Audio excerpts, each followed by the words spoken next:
13 de julho, Santo Eugênio, bispo de Cartago, 505. O século V foi para a Igreja africana um século de dura provação. Chefiados pelo rei Gensérico, os vândalos invadiram o norte da África, onde estabeleceram não só o seu reino, como também o domínio ariano. Devido a esta invasão e a implacável perseguição que os vândalos faziam aos católicos, a diocese de Cartago ficou acéfala durante 20 anos. O primeiro bispo que depois desse interregno assumiu a direção da diocese foi Eugênio, homem de grande saber e santidade. Como bispo, possuía todas as qualidades que as condições dificílimas da época exigiam de um pastor do rebanho de Cristo. Aos católicos inspirava amor e impunha os inimigos.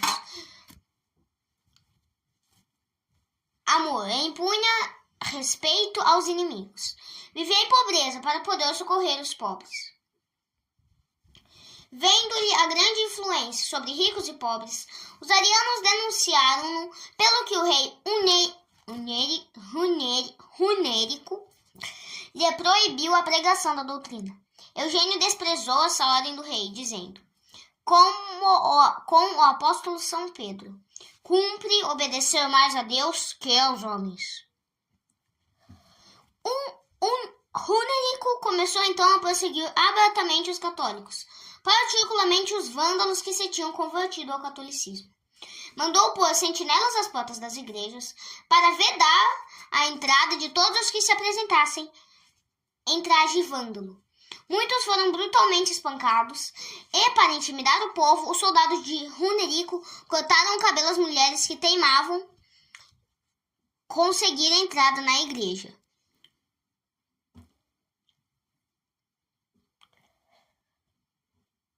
O bispo Eugênio teve a satisfação de poder observar que nenhum católico abandonou a fé. A perseguição tornou-se mais cruel ainda, e entre as vítimas de preferência escolheu os sacerdotes e as pessoas consagradas a Deus. 5.000 bispos, sacerdotes, diáconos e cidadãos católicos dos mais influentes foram expatriados. As virgens consagradas a Deus foram sujeitas a vexames os mais cruéis e vergonhosos, e muitas delas morreram no meio dos tormentos. Extremamente comovedoras eram as cenas que se davam na despedida dos bispos e sacerdotes do rebanho. As mães vinham com os filhinhos nos braços e com as palavras entrecortadas de soluços. Assim se expressavam: a quem nos entregais, indo vós ao martírio? Quem batizará os nossos filhinhos? Quem nos dará absolvição dos nossos pecados? Quem benzerá os nossos túmulos? Por que não nos permitem partir convosco? Entre os desterrados não se achava ainda Eugênio. O bispo, por ordem do rei, havia de ficar para a realização de uma disputa solene entre ele e os bispos arianos. Eugênio, para não ser julgado por inimigos da fé, exigiu que à conferência fossem admitidos também bispos católicos da Espanha. Ainda não se havia realizado a conferência quando Eugênio, em prova da verdade da fé católica, foi dado o fazer de um grande milagre. Apresentou-se-lhe um pobre cego de nome Félix, pedindo-lhe que lhe desse a vista. Eugênio fez o sinal da cruz sobre o infeliz, que imediatamente recuperou o uso do órgão visual. Esse milagre, em vez de concorrer para a conversão do rei e dos arianos, mas ainda os excitou contra os católicos, que ficaram sendo perseguidos e maltratados com crueldade desumana. Em Típaço, na Mauritânia, os soldados arianos prenderam os católicos que tinham assistido à missa. Celebraram numa casa particular. Arrancaram-lhes a língua e cortaram-lhes a mão direita. Esses mártires, embora tão horrivelmente mutilados e sem língua, continuaram a falar. Alguns deles, mais tarde, foram objeto de grande admiração em Constantinopla. 2 dos mesmos, assim conta um historiador daquele tempo, perderam o uso da língua porque se mancharam com o pecado da impureza. As ruas de Cartago apresentavam por toda parte sinais de crueldade do rei herético. Era a coisa mais comum verem-se pessoas mutiladas com os olhos vazados, o nariz, as mãos e orelhas cortadas. Finalmente soou também a hora para Eugênio. O bispo foi desterrado para uma região inóspita da província de Trípoli, onde ficou debaixo da vigilância de um bispo ariano. Este sujeitou às maiores humilhações e Eugênio, nada mais podendo fazer pela diocese, dedicou-se à vida contemplativa, dividindo o tempo entre a oração, o estudo e a penitência.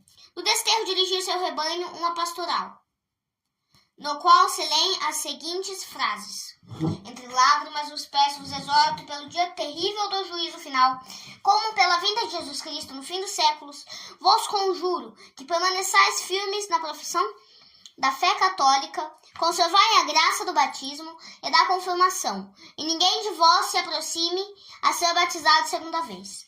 Rezai por nós e fazei jejuns, porque o jejum e a esmola aplacam a ira de Deus. Lembrai-vos sempre do que está escrito: não temais aqueles que têm poder de matar só o corpo. Passados anos, Eugênio foi posto em liberdade e, de volta à diocese, foi condenado à morte. A sentença, porém, foi comutada em novo desterro. O santo bispo teve de ir à França, onde fundou o convento d'Albi. Lá morreu a 13 de julho de 505. Reflexões.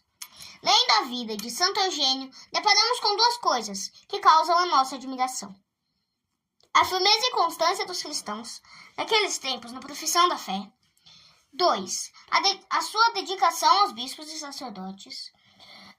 Os primeiros cristãos punham a fé acima da vida, preferiam sofrer e morrer a negar e abandonar a fé. Por que é que a fé em nossos dias está tão frouxa? 1. Muitas famílias já não sabem mais ensinar a religião aos filhos, e daí resulta uma ignorância cada vez maior em matéria de religião. 2. Em muitas famílias está completamente extinto o espírito da oração.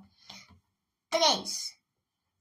Os cristãos dos nossos dias já não procuram tanto o que é de Deus, mas o que é do mundo, isto é, honras, riquezas, bem-estar, divertimentos, prazeres da carne.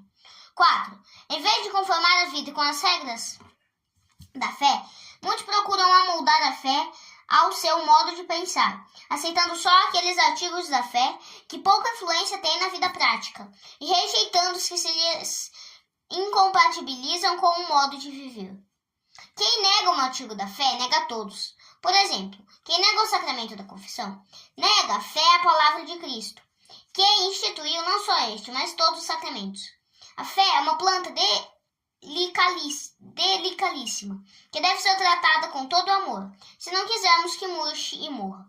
Feliz aquele que, como São Paulo, possa dizer: pelejei uma boa peleja, acabei a minha carreira, guardei a fé, pelo que me está reservada a coroa da justiça, que o Senhor, justo juiz, me dará naquele dia. Segunda Epístola de Timóteo, capítulo 4, versículo 8. Onde há fé, necessariamente haverá respeito ao sacerdócio. O sacerdote é outro Cristo. Ao sacerdote é confiada a administração dos meios da salvação. Ele é o maior benfeitor da criança, porque é quem o recebe na família de Deus.